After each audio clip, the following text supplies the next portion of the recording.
Rojo. My name is Pierce Handling. Thank you. Yes. Sorry, the pronunciation. Rojo. My name is Pierce Handling, Director and CEO of TIFF, and I hope you're all having a very wonderful festival and seeing a lot of very good films. To begin with, we'd like to acknowledge that tonight's event is taking place on the treaty territory of the Mississaugas of New Credit and the traditional territory of the Haudenosaunee, the Anishinaabe, and the Huron-Wendat. We're very grateful to have the opportunity to work in the community.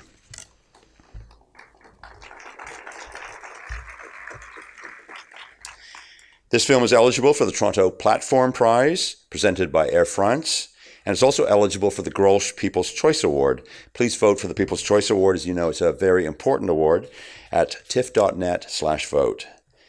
We'd like to thank Luxbox for providing us with this film, and also INCAA for their generous support.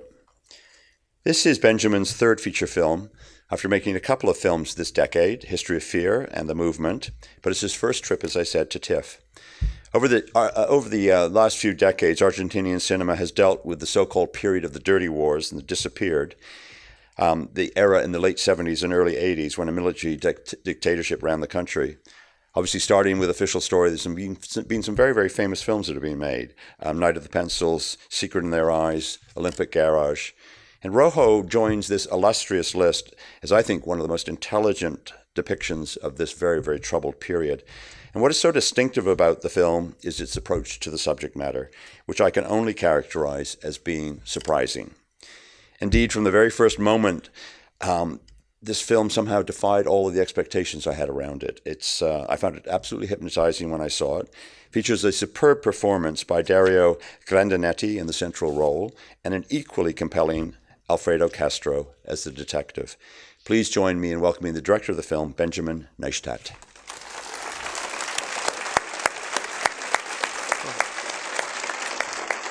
Hi, thanks a lot for showing up tonight.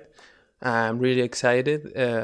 We have worked very hard for longer than 5 years in this project, so we're a little bit nervous. I'm not very keen on talking prior to screening, so I'm just gonna ask you for a big round of applause for Alfredo Castro, one of the lead characters who is here present.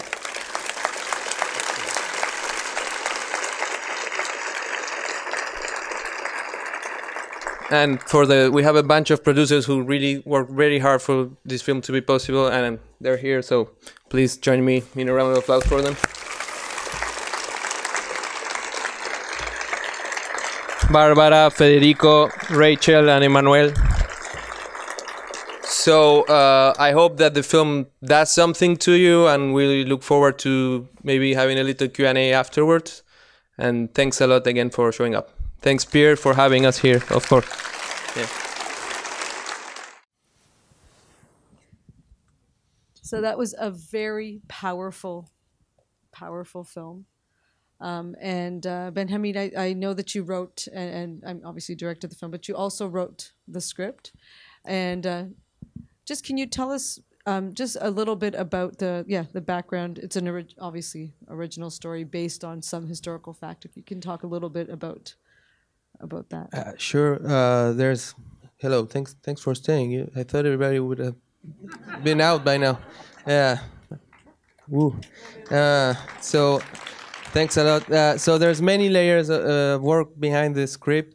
I have to say, first one is I really wanted to do something about the 70s in Argentina, and particularly about the fact that there's a lot of films that deal with that particular and terrible period of history, but not many focus on the factor of the middle class's complicity with everything that was happening. In terms of the political terror from the state and so on. So that was, I guess, the very first idea. Then again, I'm a very big fan of the films from the 70s, the thrillers such as A Conversation from Coppola or Sidney Lumet's films from the 70s. And I also wanted to try to work within that visual grammatic, so to say, and try to do something genre driven, so to say. Of course, it's more of an experiment. Now I just saw it and I'm not sure what it is, but that was what I was aiming at, Yeah. So this is your first public screening Yeah, it is. Yeah, Yeah. that's amazing. Well, thank you for sharing that with Okay. us. Thank you. Thank you. Yeah. Thanks, Alfredo, for being here. And Alfredo, you often, I mean, I've seen you in a lot of films from Chile, and and often dealing with that time also in Chilean history as well. And how did Benjamin approach you about the character to work on this film? Hello. I do speak English, but I prefer to translate because I really think the film is so intelligent, it's so brilliant, clever. So I don't have the words to express myself En well. español. Em, Conocí el guión, pensé que el guión era tan bien escrito que no había que moverle ni una coma. Benjamín fue a Chile, leímos y nos encantamos. A mí me encantó, pienso que es un guión maravilloso y la idea fue magnífica y me involucré en el proyecto profundamente, sí, lo agradezco mucho. Yo no había visto la película, primera vez que la veo y estoy profundamente impactado y emocionado porque en Chile también hubo un golpe militar muy crudo y ahora hace pocos años se está hablando de los cómplices pasivos de estos golpes militares. Y creo que es un tema importantísimo a tratar, ¿no? Cómo el mundo civil colaboró con los crímenes, con la desaparición de personas en nuestros países.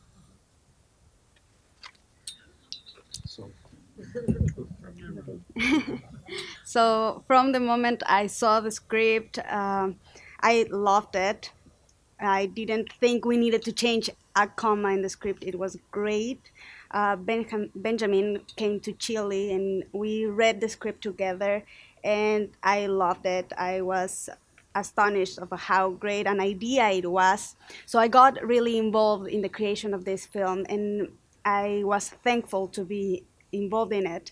I hadn't seen the film before now, and I am impressed of how good it is. In Chile, we also had a military regime, and now we're only now being able to see what really happened and how the civilians got involved in the how people disappeared. Yeah, and that complicity.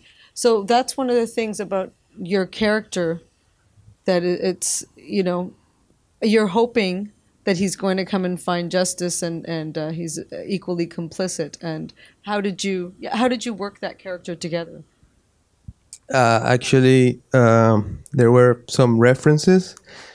I guess the main one for me, I didn't mention that many times to him, but for me the main one was Columbo, the Peter Falk detective, which I grew up watching Columbo. I was a very big fan as a kid.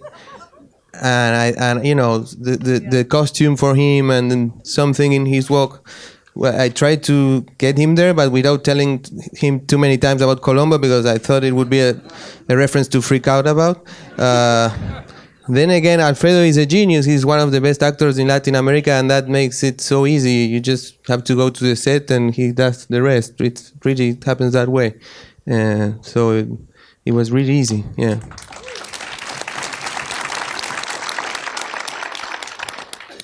It's so nice to have you here because you've been in so many of the essential films from Latin America, and it's really. I've done a lot of comedy in television. Yes. But not in my films. I mean, so it was a sort of to try to discover lo gracioso, ¿no?, del personaje.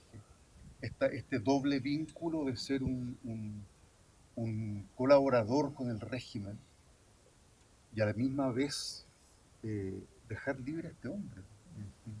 Es poco ético, ¿no? Un hombre que va a la iglesia, que reza, y hay muchos casos como ese.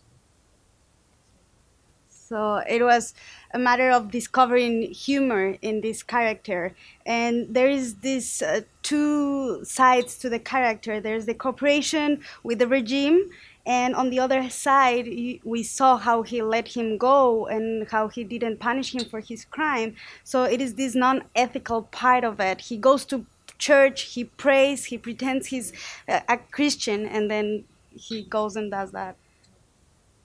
Anyway, I don't like to moralize the characters or being critical with my characters.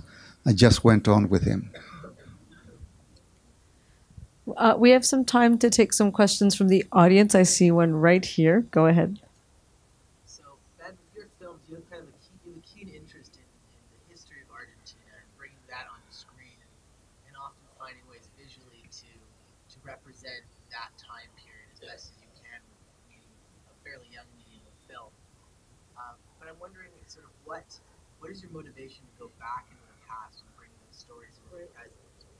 So the question is about Benjamin's interest in bringing the past into the present. Like he's very interested in the history of Argentina. Yeah, frankly, I'm very unsettled by the present in Argentina, and I think that is the main reason why I go backwards to trying to understand and make a point of the things that we are witnessing today.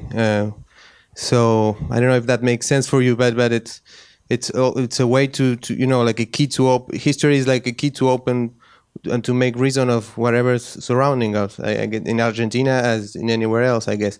Also, as I was telling this morning to somebody, when you do a period, this is a second period film I've done.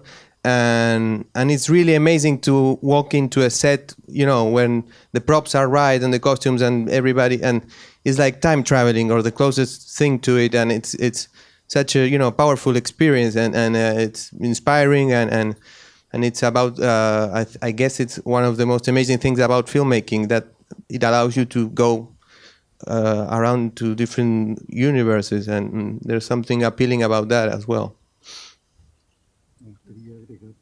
Claro que sí. Que para mí es un orgullo muy grande que me entusiasma y me hace pensar en un futuro cuando veo a jóvenes como Benjamín y muchos de su generación pensar el pasado y criticarlo para que nunca más vuelva a suceder los horrores que sucedieron en nuestro país.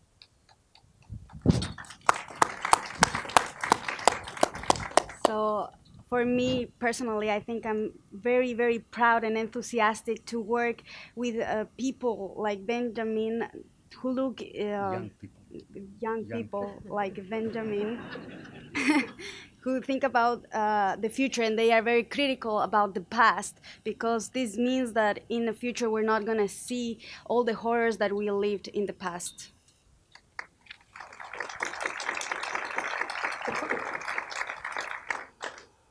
We had a question. Okay, we've got a couple on this. I'll get you, and then I'll get to you next, and I'll look at the top after. Sorry. Yeah, go ahead. Yeah. Yes, you.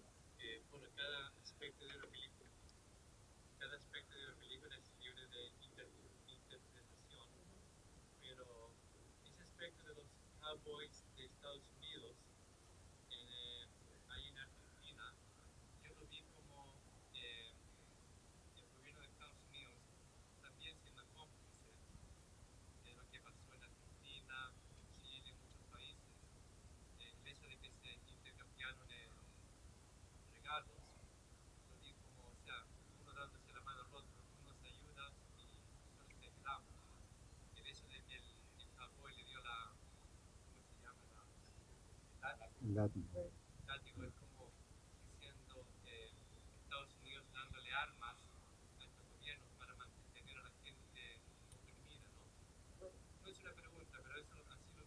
Right. I'll just do a brief. The question is about the American cowboys that are in the film. Like, he's saying that it's open to interpretation, but he saw it as a way of showing the complicity of the U.S. with what was going on in Latin America. Do you want to comment on that, or? Sure.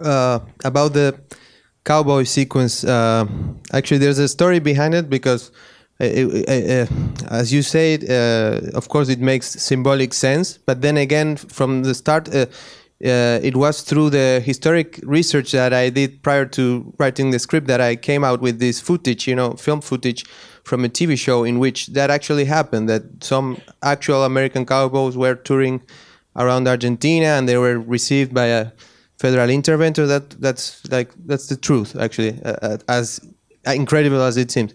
But then again, of course, I know I'm very much aware that if I put that in a film, it starts becoming symbolic. And you're absolutely right that there was a full complicity of the U.S. through the Condor Plan to get together all these dictatorships, and the CIA helping, and people know about this, of course. And I thought it was right to comment that on the film as well. Yeah. There was another question. Okay, you know what? I'm up there in the balcony. Go ahead. Oh, no, sorry. We're going to go to the balcony, and I'll get to you next, I promise. Go ahead, yeah.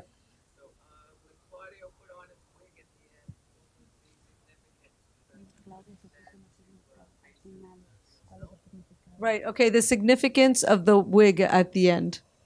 Yeah. I wish I had like a really concrete and straight answer to that. That was not in the script, actually. It was an idea that appeared just days from the shooting. Before the shooting, it was an idea from my editor, who's a longtime collaborator and good friend. And when we were really not sure about doing it. We even thought of shooting it both ways, with and without wig. But I think it made sense because the wig is horrible. We chose a horrible wig, and it looks awful on him. And I mean, I don't want to be mean, but many of the extras, the makeup, and we wanted them to look awful, everybody to look awful. And it's about these people who are becoming more and more monsters as they get deeper into 1975 and 1976, when the full horror unfolded, so to say. So that's about it, yes. Thank you. Okay. That was okay. Go ahead, sir. Yeah.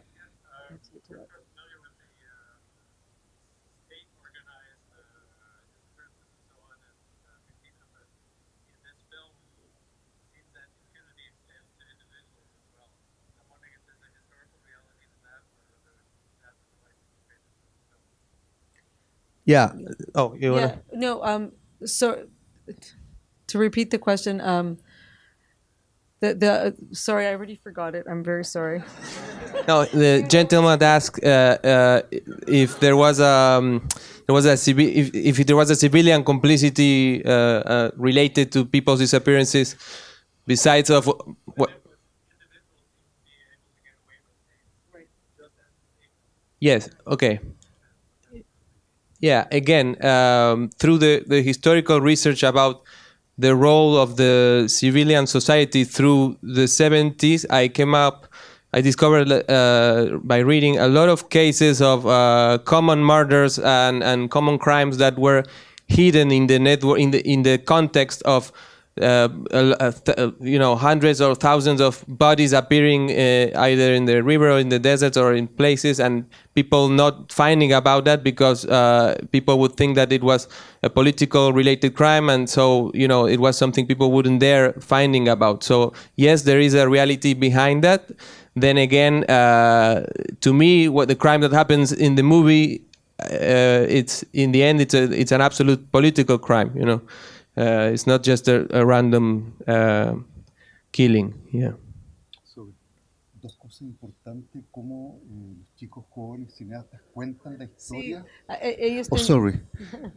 Cómo los chicos cuentan la historia de estos países, pero no aparece ni siquiera un militar en la historia. Y eso me parece interesante, cómo él cuenta la historia. Y lo otro es que efectivamente la impunidad es un tema importantísimo en nuestra historia, porque ha habido mucha impunidad y que se ha ido elaborando con el tiempo, descubriendo estos cómplices pasivos de los crímenes, ¿no? So there are two things I want to mention. The first one is how young filmmakers are able now to tell this story without really showing one person from the military. Also, I wanted to say and comment about impunity. We saw many cases that were not punished, and there has been an evolution of this as well. All right, I know you had a question. Go ahead, and then I'll move over to this side of the room. Go ahead. Yeah.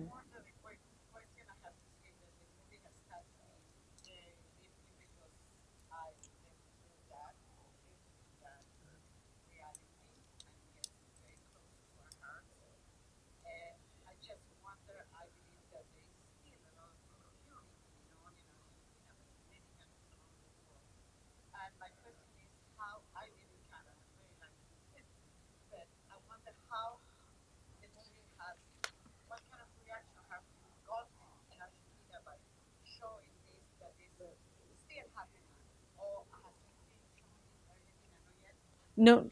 It hasn't been shown yet, so we're very much looking forward to what we'll get, what kind of reactions we're going to get. I can tell you already, since you mentioned that there's still a degree of impunity, that while we were shooting in Argentina, there was, after more than 40 years, the disappearance of a young boy named Santiago Maldonado while we were shooting, and it was a very present case in the set. We would comment about this, and then it had a kind of an effect on certain days of work in the crew and the cast, because it was very surreal to be shooting the story of a young man's disappearance while this was happening again in the far-right government that we have right now in Argentina.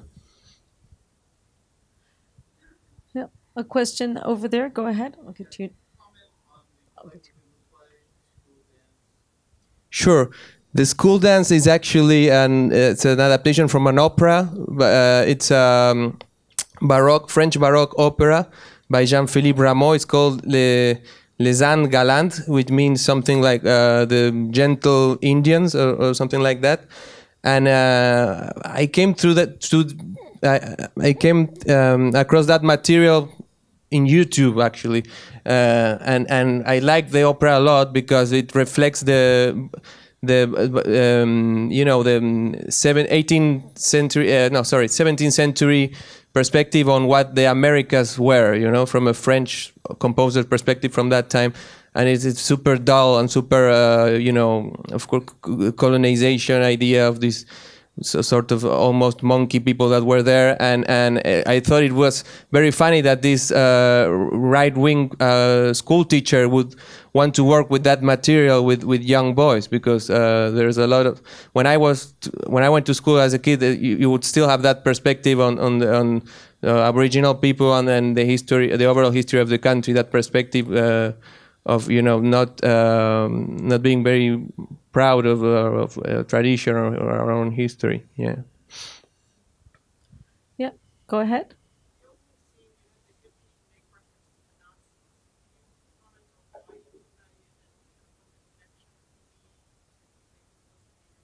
Right.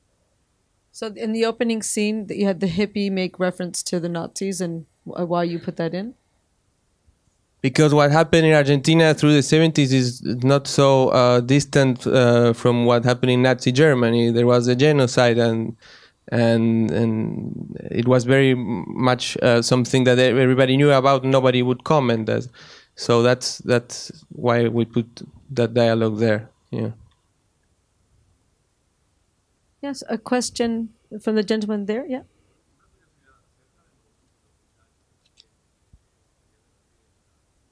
I see. Yeah. Yeah.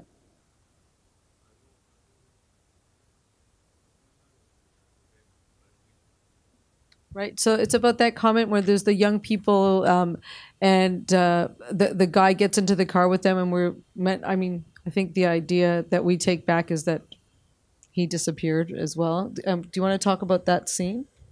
Sure. I mean, it's at the point where the movie is starting to wrap up, and I think it's very interesting that even though you didn't see nobody disappeared or killed, you got that idea, because that was exactly what we wanted to put out there, but without being, too much too forward about it, too explicit about it.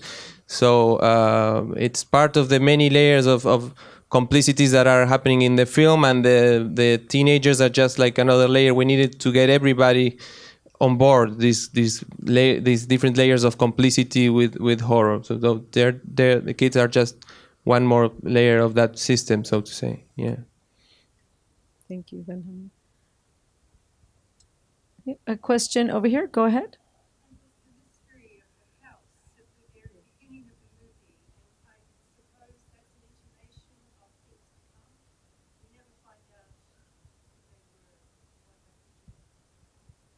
Well, the house, actually, later on you see that both Claudio and his friend go inside, and well, it had already started, even though there was not yet a military regime, there were already these kind of violent procedures and disappearances, and actually on my father's side family, his house when he was a teenager was burned by a paramilitary commando, and my father's family had to fly from to exile for almost 10 years. So, and that was in 1975. So that scene in particular is very much inspired by real, actual facts, and it was looted by neighbors afterwards, their house, just as you see in the very first image in the movie. So that's the most accurate thing that you see in the movie, really. Yeah. Yeah, a question here at the front. Go ahead.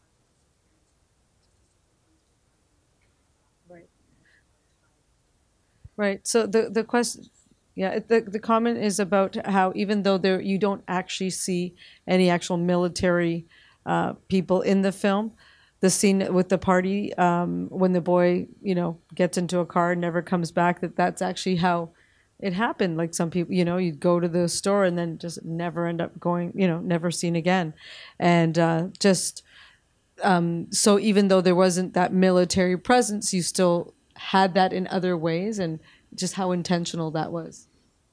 It was intentional from the point that that, as you very well mentioned, that was the way to create terror among people. That suddenly someone's gone and you're clueless about what happened. So that's why this action sequence disappearances happens in the absolute dark. With apparently no witnesses, even though Alfredo later realized there were some witnesses. But yeah, I mean, we're trying to recreate this idea that things happen in the night without nobody knowing, even though then people were actually aware of things, And the fact that the young man that disappears, at the beginning, ends up being close to somebody they know. Why was that important for the script? It was a way to link these two stories, about this house that was about to be in a very evil way seized by this lawyer, and to link this sort of thriller first dramatic layer, and it was also funny that he was mixed up in the middle of all these stories, and that also the movie is set in a village where everything is sort of linked and mixed up. That's why we didn't set the movie in a major city, because how that goes, infierno grande, pueblo chico, infierno grande, yeah. Small town, big hell, I guess. I was yeah. Yeah. Go ahead. Yeah.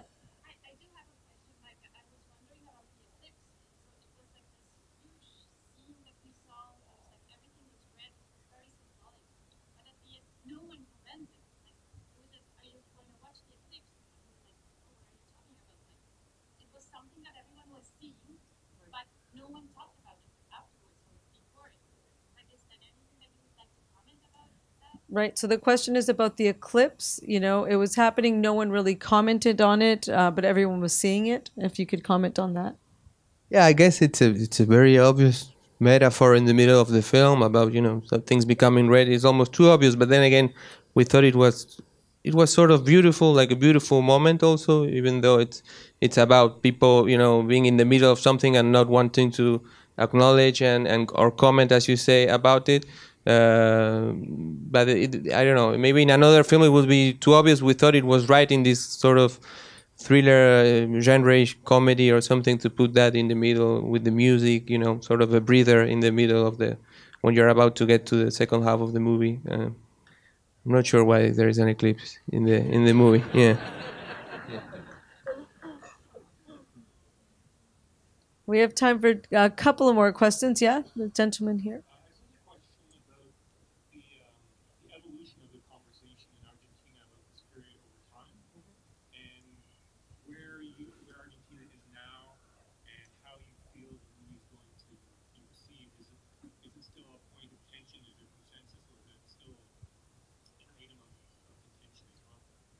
Right. So is like the very difficult past in Argentina still contentious? How do you think the film will be received? That's a really good question. Actually, I think we're currently going backwards. I think at some point we reach a certain almost a certain consensus, as in most of the military perpetrators of the genocide went to prison and were trialed, and at this point we see a very worrying growth of people who are starting to question the prior certainty that these trials and these people who are in jail should be there. And there's also all sorts of links. You can hear comments as it's actually our current president said that human rights are a curro. I wouldn't know how to translate that word. A curro would be like a heist, something like something stupid to spend money in or corrupt, So we're going backwards. So I think that's where the pertinence of this film relies, on. I hope it does something. I hope it helps to nourish the conversation and the dialogue and the debate about the 70s, because as Alfredo very well said earlier, we don't want things to happen again. So that's why we have to exert to move our memory constantly. Yeah. In Chile now, they are liberating these men. The justice, they are leaving them in liberty after 5 or 6 years in prison. So if you see all our countries are now with right-wing presidents or governments, so that's going. We must be aware of that. Time for a last question. There at the back, go ahead.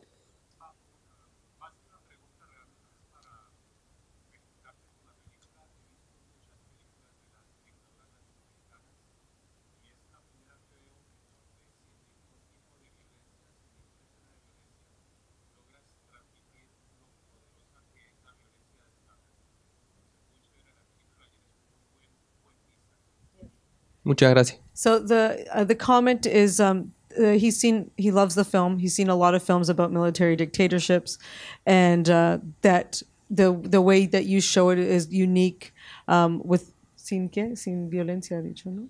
Sí, without like the same amount of violence that we often see, and that he's an excellent storyteller, which I absolutely agree with. I think the film is wonderful. I'm so pleased we were able to show it here. Thank you. Gracias. Thank you very much. Thank you.